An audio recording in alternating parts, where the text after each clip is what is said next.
Hey guys, it's your girl Khadijah D. Yes, I changed my name.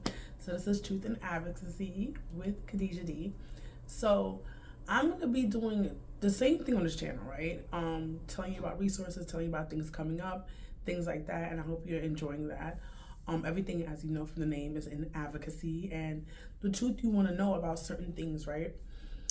So, as you know, with in general, I was homeless, right? And that's the basis of how I even started doing this kind of work and how I got into this thing. And then maybe blossom into other factors and other areas, mostly in social services. I'm thinking of going back to school, but I don't know because honestly, I hated school the first time. So it's like, do I really want to go back to school? I don't know. But I want people to know and understand that a lot of times, I think some people understand and don't understand. Some people don't understand. It depends. A lot of times, people who are homeless, they don't want to be there. Before people go homeless, it's not just like I'm getting over a sickness, guys. They do not like. It took them so long to get to the point of getting on the street or in a shelter. If your city even or state has a shelter that you can go to, it's not packed and not have a waiting list. Fortunately for New York City, it's pretty easy. It's hard to get in a shelter, but it's easy compared to other states. That's what I want to say. Like, it took me forever to get in a shelter. I went numerous times pregnant, and I couldn't get in. I was like the wolf trying to get into the brick thing for the little pigs. It took me forever to get in. But compared to other states and the systems and stuff, it's very easy compared to other places. But I'm gonna stick with New York City. Housing, as they say, is a human right. And we want housing for all. We want to make sure that people have a safe and great place to live that's affordable. I think people don't understand affordability is really the key, A lot of times, especially in New York City, people don't get paid enough to live here. They pay you chump change, but when you have 2 or 3 other jobs, and if you have a family, that's going to be hard to have. And then you end up on public assistance with your one job, but because they say you make too much, they cut off some of your benefits. And then you have to end up working a lower job to make sure you get your full benefits, because if you think about the full benefits, it's more than what you actually make. And that's crazy. People should get paid more at their jobs so they don't have to be on public assistance and would have to struggle as much. And then the rent should also, if you don't know, New York City having a lot of gentrification.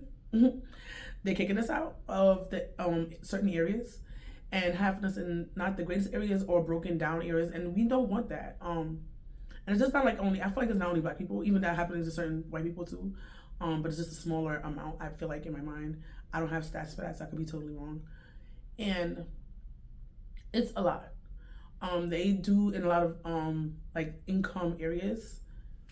They, for like luxury, I want to say apartments and certain things, they have an AMI, that's what's called, like basically give you the area income. And first of all, they count Rochester, I want to say Westchester, in part of our income for New York City, right? The problem is that usually in those areas, people work a little bit more money. So they're putting up that stat, and most New Yorkers are not making that much money. If I want to say for right now in 2025, this is February, the minimum wage for New York City is $16.50. That's no money. If you times that by 40 for a week and mind you to take out taxes, you still cannot afford an apartment like that. Like, for an apartment, food, unless you get really stabilized apartments, or you're in NYCHA, or you're in the housing lottery, if you can even get into the housing lottery, because they want you to have such high income for a lot of the buildings, you can't even survive on minimum wage, and that's a problem. So to combat that and make sure people can have a proper housing and proper things that they actually need to survive, we need to make sure we're paying people right. That's one thing.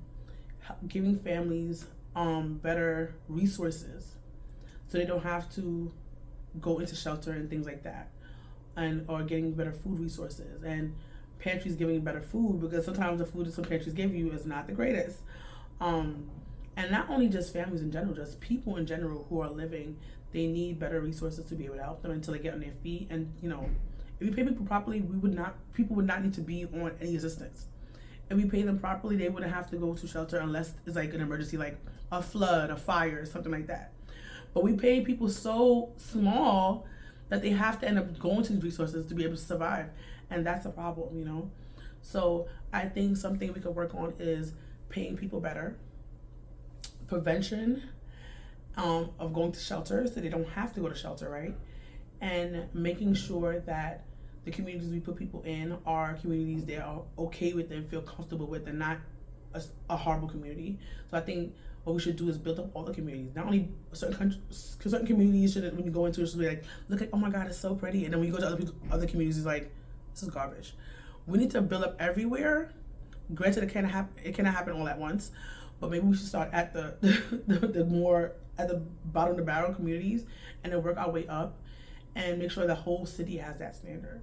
When the whole city has that standard, it'll be great. Also, if a lot of people don't know, which I'm going to give you this tidbit, city FEPs go outside of New York City now. So it has been for a while. Honestly, people say that they're using it, but I feel like it's not a higher rate. A lot of people say, I want to leave New York City, but this voucher gives you an opportunity to move out. It seems like a lot of people obviously don't know about it, or the other problem could be also that in that area they're going to move doesn't have proper opportunities. So we need to also build outside of New York City and give opportunities to families. Because a lot of times city FEPs is up for families. They have singles, but I feel like if you're a single person, you move out to these areas, it's easier because you don't have a person who like a ball and chain attached to you. You can kind of do more. So we need to build up the communities outside of New York City, so when people move out, they're able to survive with schools, jobs, busing, and things like that.